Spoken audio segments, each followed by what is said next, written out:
오늘 우리에게 주시는 하나님의 말씀은 신약성경 마태복음 22장 1절로 14절입니다. 마태복음 22장 1절부터 14절 저와 여러분들이 한 절씩 교독하시고 14절 말씀 합독하겠습니다. 예수께서 다시 비유로 대답하여 이르시되 천국은 마치 자기 아들을 위하여 혼인잔치를 베푼 어떤 임금과 같으니 그 종들을 보내어 그 청한 사람들을 혼인잔치에 오라 하였더니 오기를 싫어하거늘 다시 다른 종들을 보내어 이르되 청한 사람들에게 이르기를 내가 오찬을 준비하되 나의 소와 살찐 짐승을 잡고 모든 것을 갖추었으니 혼인잔치에 오소서 하라 하였더니 그들이 돌아보지도 않고 한 사람은 자기 밭으로 한 사람은 자기 사업하러 가고 그 남은 자들은 임금이 노하여 군대를 보내어 그 살인한 자들을 진멸하고 그 동네를 불사르고 이에 종들이 혼인잔치는 준비되었으나 정한 사람들은 합당하지 않으니 내 거리 길에 가서 사람을 만나는 대로 혼인잔치에 청하여 오게 하라 한데 종들이 길에 나가 약한 자나 선한 자나 만나는 대로 모두 데려오니 혼인잔치에 손님들이 가득한지라. 임금이 손님들을 보러 돌아올새 거기서 예복을 입지 않은 한 사람을 보고 이르되 친구여 어찌하여 예복을 입지 않고 여기에 들어왔느냐. 그가 아무 말도 못하고 임금이 사환들에게 말하되 그 손발을 묶어 바깥 어두운 데 내던지라. 거기서 슬피 울며 이를 갈게 되리라 하니라. 청함을 받은 자는 많되 택함을 입은 자는 적으니라. 아멘. 전쟁터에 나갈 때는 한 번 기도하라. 바다에 나갈 때는 2번 기도하라. 결혼할 때는 3번 기도하라. 널리 알려진 서양의 속담입니다. 일륜지 대사. 사람이 살아가면서 치르게 되는 많은 일들 중에 제일 중요하다 여겨지는 결혼. 그래서 결혼을 통해서 한 가정을 이룬다는 것은 참 귀한 일이지요. 16세기 영국의 극작가인 존 릴리가 남겼다고 알려져 있는 유명한 말이 있습니다. 결혼은 하늘에서 맺어지고 땅에서 완성된다.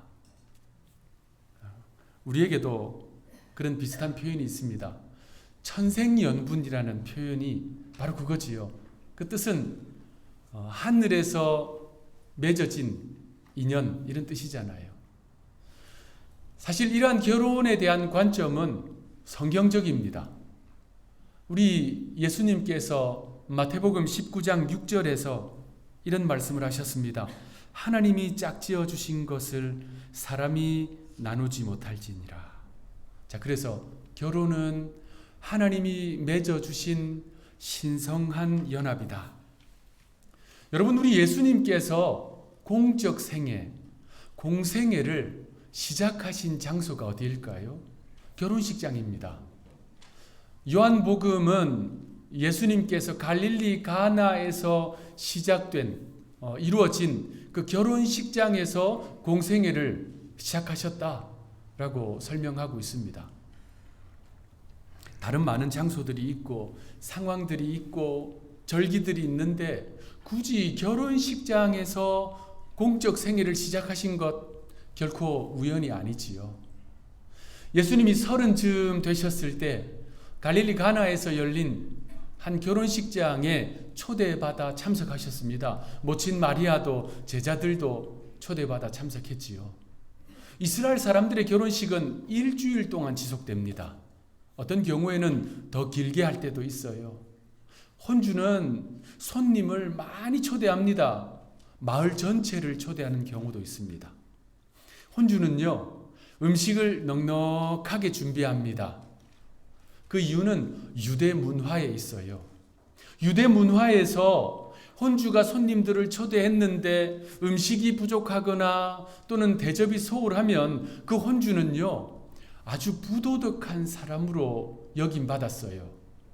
유대 문화가 그러하다 보니까 결혼식에는 늘 음식이 넘칠 정도로 풍성했습니다. 유대 랍비들은요, 결혼식을 아주 신성하게 여기면서 중요하게 여기라고 가르쳤어요. 그 이유는 인류 최초의 결혼식, 에덴 동산에서 거행된 아담과 하와의 결혼식에 하나님이 참석하셨기 때문입니다.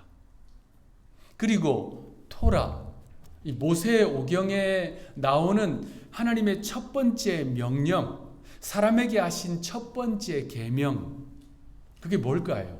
성경 전체에 나오는 그 많은 하나님의 계명과 명령 가운데 제일 첫 번째 명령은 하나님을 사랑하라, 죄를 멀리하라 아닙니다. 생육하고 번성하라예요. 그래서 이 유대 랍비들은요, 이 말씀을 아주 중요하게 여겨요. 그걸 중요하게 가르치고 본인들이 모범을 보입니다. 생육하고 번성하는 길은 결혼이잖아요. 그래서 결혼을 아주 중요하게 여기면서 학생들이 집안의 결혼식을 참여할 수 있도록 학교를 닫아버려요. 그만큼 중요하게 여깁니다. 우리 예수님도 랍비였어요. 복음서를 보십시오. 당시 유대인들은 예수님을 랍비라고 불렀습니다. 그래서 앞서 인용했던 마태복음 19장에 보면 예수님은 결혼에 대해서 명확하게 가르쳐 주셨습니다. 결혼의 근간, 결혼의 뿌리, 그것이 무엇인가? 그것은 어떤 사회적인 제도나 경제적인 제도가 아니에요. 결혼의 본질은 국가의 기틀을 마련하기 위한 어떤 제도도 아닙니다. 여러분, 민족이, 사회가, 국가가 형성되기 전부터 결혼이 있었잖아요. 그래서 예수님은 결혼은 창조주 하나님이 기뻐하시는 신성한 언약이다라고 가르쳐 주세요. 예수님도 그만큼 결혼을 중요하게 여기셨는데 이 중요한 결혼에 대한 이야기가 오늘 본문에 나옵니다. 오늘 본문은 이렇게 시작됩니다. 1절 말씀 우리 합독하겠습니다. 시작. 예수께서 다시 비유로 대답하여 이르시되. 자, 여기서 다시라는 단어가 중요합니다. 이것은 앞서 예수님이 하신 말씀에 오늘 본문은 이어지는 내용이다라는 거예요. 자, 앞서 우리가 쭉 살펴본 본문들을 여러분 떠올려 보십시오. 예수님이 예루살렘 성전으로 들어가셨습니다. 성전을 정화하셨어요. 그랬더니 유대 종교 지도자들이 분개했습니다. 저 예수를 어떻게 죽일까 모의했지요. 찾아와서 따지듯이 물었습니다. 당신은 무슨 권위로 이 일을 행하는가? 누가 당신에게 이 권위를 주었는가? 당신은 누구인가? 따져 물었지요. 그에 대한 답변으로 예수님이 앞서 두 포도원에 관련된 비유를 말씀하셨어요. 그리고 다시 비유로 말씀하시는 것이 오늘 본문입니다. 자, 그러니까 오늘 본문 이 결혼식에 대한 이야기는 유대 종교 지도자들이 예수님을 공격하기 위해서 날이 선 질문을 했어요. 따지듯이 물었습니다. 그에 대한 답변으로 하신 말씀이다 라는 것을 염두에 두시면서 본문을 살펴보겠습니다. 오늘 본문 2절 3절 우리 합독하겠습니다. 시작. 천국은 마치 자기 아들을 위하여 혼인잔치를 베푼 어떤 임금과 같으니 그 종들을 보내어 그 청한 사람들을 혼인잔치에 오라 하였더니 오기를 싫어하거늘. 자, 한 임금이 아들을 위해서 혼인잔치를 열었습니다. 임금의 아들이에요. 왕자입니다. 세자예요. 세자의 결혼식, 왕자의 결혼식이니까 이건 사사로운 결혼식이 아닙니다. 국가적인 행사예요. 그래서 이것을 우리는 국혼이라고 그러잖아요. 동서양을 막론하고 역사를 살펴보면 국혼이 있을 때는 백성들의 사사로운 행사들, 일들을 멈추게 하거나 미루게 했습니다. 중국의 역사도 마찬가지인데요. 우리 고국, 한국, 조선의 역사를 살펴보십시오. 국혼이 있잖아요. 세자가 결혼하고 왕자가 결혼하잖아요. 그러면 먼저 금혼령부터 내렸어요. 백성들이 사사로운 행사들을 금지하고 이 국가적인 이 축제에 집중하라 라는 것이지요. 임금의 아들의 결혼식이니 이 결혼식에 아무나 참석할 수 있을까요? 아닙니다. 아무나 들어갈 수 없어요. 왕족이나 귀족, 높은 관료들, 그리고 이 국혼을 축하하기 위해서 해외에서 온 사절단, 이런 사람들이 참여하겠지요. 하객들의 공통점은 이들 모두는 왕실로부터 이미 초대받은 사람들입니다. 왕실의 결혼식이니까 철저한 계획 하에서 진행이 될 것입니다. 수년 전에 영국 왕실에서 한 결혼식, 여러분 아마 뉴스를 통해서 신문 기사를 통해서 보셨을 거예요. A부터 Z까지 얼마나 철저하게 계획하고 진행하는지 알 수 있습니다. 이 왕실의 결혼식도 마찬가지예요. 그리고 이미 초청장은 오래전에 다 보내졌습니다. 드디어 결혼식 당일이 되었습니다. 이 왕은요, 아들의 결혼식을 축하하기 위해서 초청한 그 고관 대작들, 그들을 모셔오도록 신하들을 보냈습니다. 타고 올 말도 보내고 마차도 보내고 가마도 보냈겠지요. 자, 그렇게 초청받은 사람들은 왕실로 가는 것이기 때문에, 국가적 경사이기 때문에 옷 잘 차려입고 모시러 온 신하들 따라가면 됩니다. 그런데 상황이 전혀 다르게 지금 벌어지고 있어요. 오늘 본문 3절은 그 초청받은 사람들이 오기를 싫어하거늘. 초청을 했는데 오기 싫은 거예요. 자, 우리가 가가호호 전도를 하다 보면 가끔씩 그런 집을 만날 때가 있습니다. 집 현관문에 잡상인 사절, 그리고 그 아래다가 기독교인 사절 이렇게 붙여놓은 집이 있어요. 저도 전도하다가 이제 그런 집을 본 적이 있거든요. 전도받기 싫은 거예요. 교회 가기 싫은 거예요. 그러니까 초대하지 말라는 겁니다. 자, 그런데 본문에 이 사람들은 그런 상황이 아니에요. 그 정도가 아닙니다. 이들은 왕실로부터 이미 초청장을 받았어요. 혼인잔치, 국혼의 초청장을 받았습니다. 그런데도 뭐라고 그럽니까? 3절, 오기를 싫어하거늘. 자, 이 뉘앙스가 중요합니다. 우리 한글로는 오기를 싫어하거늘 되어 있지만 헬라어 원문을 보면요, 아주 싫어했다는 거예요. 그냥 갈지 말지 고민하는 이 정도가 아닙니다. 무조건 안 가겠다라는 거예요. 이 같은 태도는 왕과 왕실에 대해서 아주 무례한 태도이지요. 유대 문화에서 결혼식에 초대를 받았는데도 참석하지 않는 것은 그 혼주에 대한 상당한 결례입니다. 자, 유대 문화가 그러한데도 이 왕은요, 아주 관대한 사람이에요. 다시 정중하게 신하들을 보냅니다. 그러면서 이 말을 전해라 라고 합니다. 4절.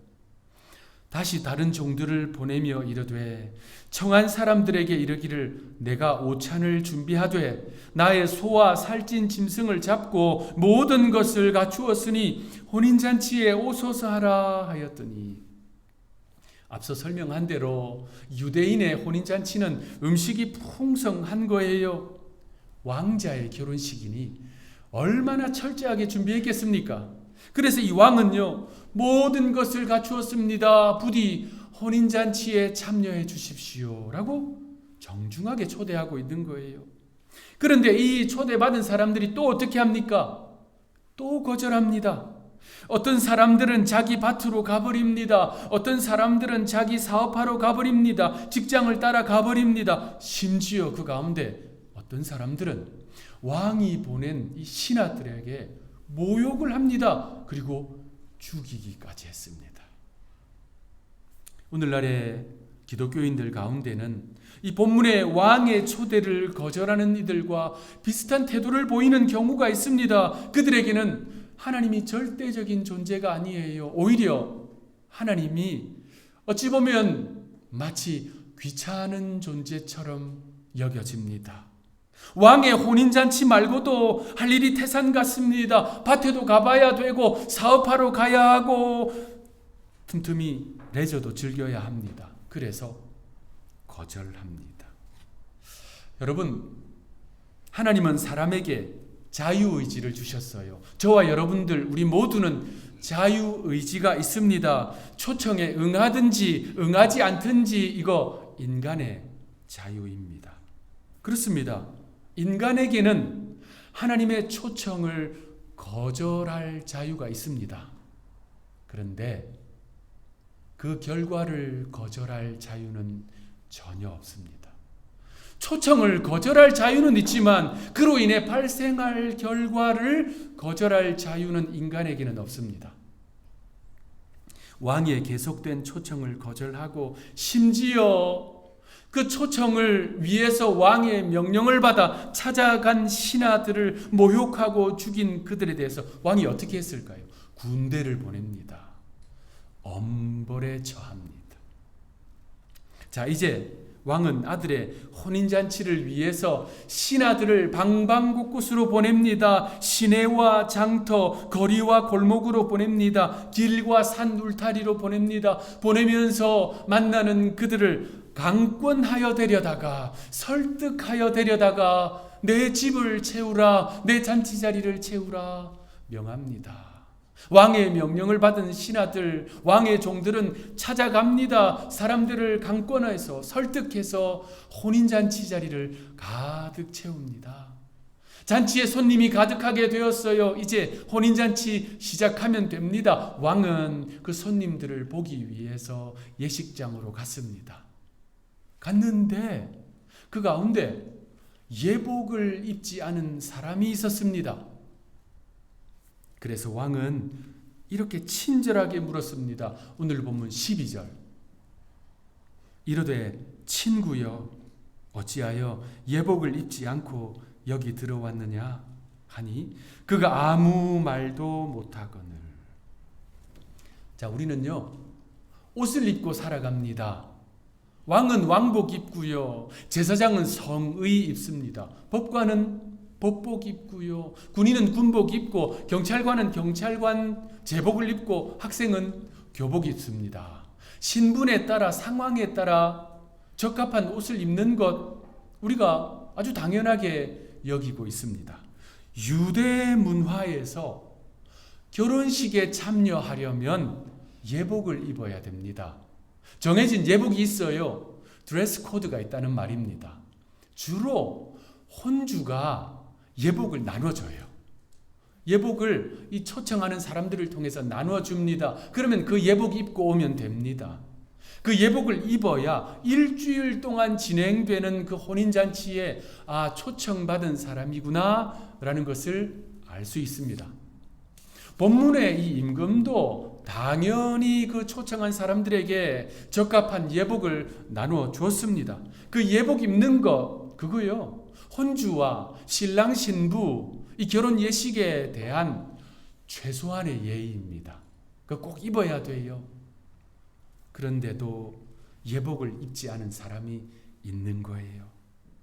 여러분, 이 결혼 예식이 사사로운 예식이 아니라 왕자의 결혼식이었어요. 국헌이었습니다. 이런 자리 아무나 갈 수 없잖아요. 여러분 가운데 혹시 왕실 결혼식에 초대받아 본 적 있으십니까? 저도 없습니다. 이거 원한다고 갈 수 있는 거 아니에요. 초대장조차도 아무에게나 주지 않습니다. 우리가 집에서 잠옷 입고 반바지 입고 체육복 입고 지낼 수 있습니다. 자유롭게 지낼 수 있습니다. 그런데 여러분들이 백악관의 초대를 받았다 생각해 보십시오. 청와대 초대를 받았다 생각해 보십시오. 우리 뭐부터 할까요? 제대로 된 옷부터 갖춰 입지 않을까요? 왕실의 결혼식이니 제대로 된 예복 갖춰 입고 가는 것, 이거 당연한 이치 아니겠습니까? 더군다나 왕이 그 예복을 나누어 줬으니 그거 입으면 되거든요. 그런데도 이 예복 입지 않은 사람이 있는 거예요. 왕이요, 고관 대작을 초대를 했는데 그들 대신에 지금 이런 사람들이 참여한 거 아니에요. 참여한 그 자체가 은혜요, 복이거든요. 그런데도 예복을 입지 않은 이 사람에게 왕이 물었던 것입니다. 친구여, 왜 예복 입지 않았느냐? 그는 대답을 못합니다. 핑계가 통하지 않기 때문입니다. 자기 자신도 알아요. 예복 입지 않고 온 것, 이거 아주 무례한 행동이고 불성실한 태도임을 압니다. 오늘날에도 어떤 파티나 식당에 갔는데 드레스 코드가 맞지 않아서 입장을 거절당하는 경우가 있습니다. 본문의 임금은 이토록 자신뿐만 아니라 이 결혼 예식 전체, 이 왕실 전체를 무시하고 무례하게 행한 이 사람을 혼인잔치에서 내쫓아 버립니다. 앞서 말씀드렸듯이 이 왕은 아주 관대한 사람이에요.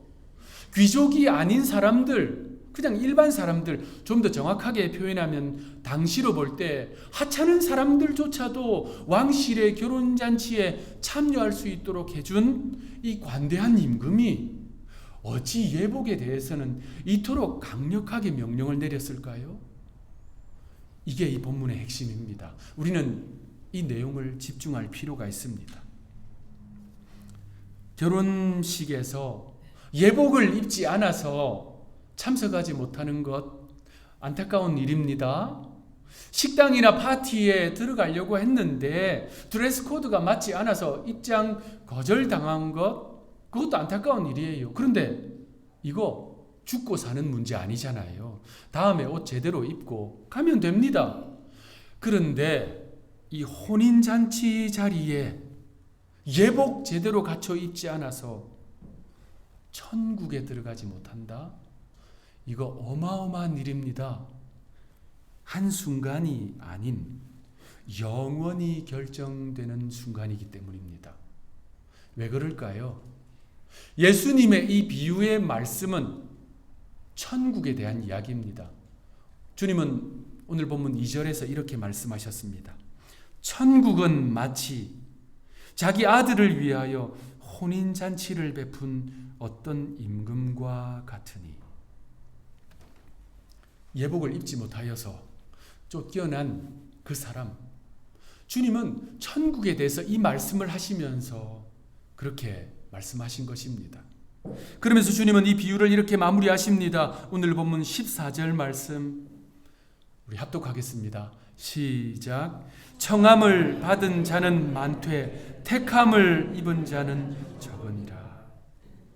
청함을 입은 자, 택함을 입은 자. 여러분, 우리 모두, 저와 여러분들 모두는 1차적으로 다 청함을 받았습니다. 우리 다 청함받은 사람이에요. 이 시간에 이 자리에 나와서 우리가 예배드리고 있다, 이보다 더 명확한 증거가 어디 있습니까? 우리는 청함받아서 이 자리에 모여 있습니다. 자, 그런데 오늘 본문을 보십시오. 청함받은 사람들은 많습니다. 청함받은 사람들이 많아서 혼인잔치에 사람들이 가득했던 것처럼 이 주일에 청함받은 사람들은 각자 교회로 찾아가서 예배를 드리고 있습니다. 그런데 여러분, 우리 주님은 천국 문을 좁은 문이다라고 말씀하셨어요. 그래서 본문에서 청함을 받은 자와 택함을 입은 자를 구분하신 이유는 천국은 바로 그 택함을 입은 자들을 위한 곳이기 때문입니다. 자, 그렇다면 여러분들에게 매우 중요한 질문을 드립니다. 여러분들은 택함을 입은 자입니까? 청함을 받은 자와 택함을 입은 자, 그 결정적인 차이가 무엇일까요? 무엇이 이것을 나눌까요? 사회적 신분, 세상의 지위일까요? 아닙니다. 학식, 재산, 권력 아닙니다. 심지어 교회의 직분, 신앙 연조도 아닙니다. 옷입니다. 옷이에요, 옷. 결정적인 차이는 옷입니다. 그래서 이 자비로운 왕이 옷에 대해서 이토록 강력하게 말씀하고 있는 것입니다. 그렇다면 어떤 옷일까요? 어떤 옷 입어야 될까요? 앞서 말씀드렸다시피 우리는 시적절한 옷을 입어야 한다라고 생각하면서 살아갑니다. 저에게 목회를 가르쳐 주신 목사님, 제가 15년 동안 이제 담임 목사로 모신 분이 늘 강조한 것이 있어요. 목사는 옷을 잘 입어야 된다. 이걸 늘 강조하셨어요.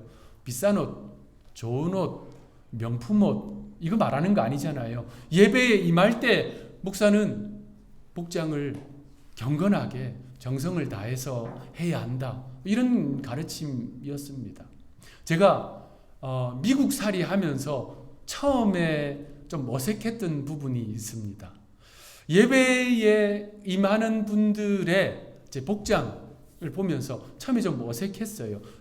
회중이 아니라 예배의 순서를 맡은 분들이 복장이 아주 자유롭더라고요. 한인 교회는 좀 덜한데 제가 방문한 이제 미국 교회에 아주 캐주얼하게 입고 예배를 인도하시더라고요. 목회자들도 포함해서.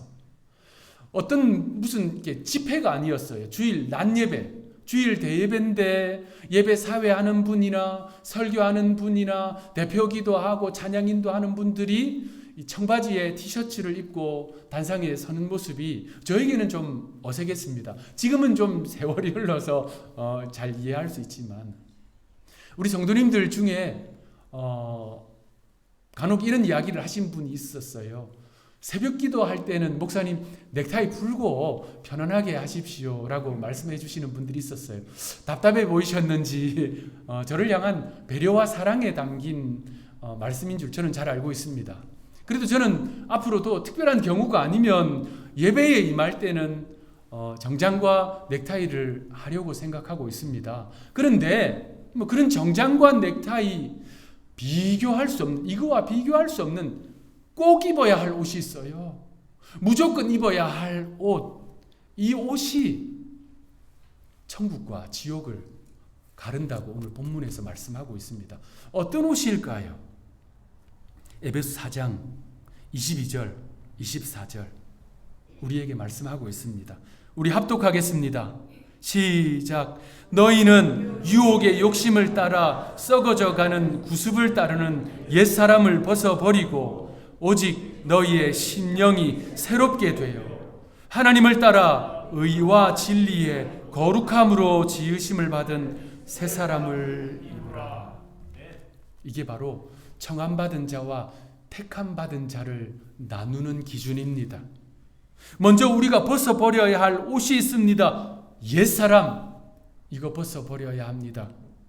썩어져가는 구습을 따르는 옛사람, 이거 벗어버려야 됩니다. 이거 벗어야 새 옷 입을 수 있어요. 이거 벗지 않으면 새 옷 입을 수 없습니다. 그렇다면 우리가 입어야 할 새 옷이 무엇입니까? 새 사람입니다. 그 옷은 의와 진리와 거룩함으로 만든 옷입니다. 이 옷 입어야 왕의 아들의 혼인잔치에 참여할 수 있습니다. 왕의 아들의 혼인잔치에 참여해야 할 예복이 바로 이거예요. 신랑 되신 예수님의 천국 혼인잔치에 이 예복 입어야 입장할 수 있습니다. 얼마나 중요한 옷입니까? 왕의 청함을 받은, 왕의 초청을 받은 사랑하는 하늘의 성도 여러분, 여러분은 이 예복 준비되어 있습니까? 이 예복 입고 계십니까? 우리가 청함을 받은 것, 초청받은 것, 은혜입니다. 그래서 우리가 이 주일에 이곳에 나와서 하나님 앞에 경건하게 예배 드리는 것입니다. 이거 복이에요. 우리 모두는 왕의 초청을 받은 큰 복 받은 사람들입니다. 그래서 주님께서 저와 여러분들에게 요구하시는 것 한 가지가 있어요. 예복이에요. 예복 입으라는 것입니다.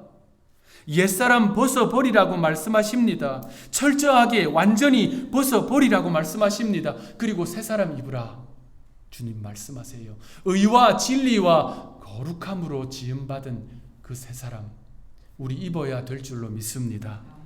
그래서 장차 저 천국 혼인잔치에 우리 모두 그 예복 입고 여기 계신 분들 중에 단 한 사람도 예외 없이 혼인잔치에 참여하게 되기를 구주 예수님의 이름으로 축원합니다. 기도하겠습니다. 주님, 우리를 초청하여 주시니 감사합니다. 복음 앞으로 초청하여 주셔서 감사합니다. 이 주일에 예배의 자리로 초청하여 주시니 감사합니다. 주님의 이 초청이 은혜인 줄 알고 기쁨으로 감사로 주님 앞에 달려 나오게 하옵소서. 주여, 청함을 받은 자는 많지만 택함을 입은 자는 적다고 하신 주의 말씀을 마음판에 아로새깁니다. 왕의 초청을 받은 우리에게 원하시는 것 한 가지, 예복 준비하게 하옵소서. 예복 입게 하옵소서. 썩어져가는 구습을 따르는 옛사람 철저히 벗어버리게 하옵소서. 새사람 입게 하옵소서. 의와 진리와 거룩함에 새사람 입게 하옵소서. 그래서 이 땅을 하나님 나라 백성으로 살아가다가 주께서 부르실 때 천국 혼인잔치에 참여하는 택함받은 백성들 되게 하옵소서. 구주 예수님의 이름으로 간절히 기도하옵나이다.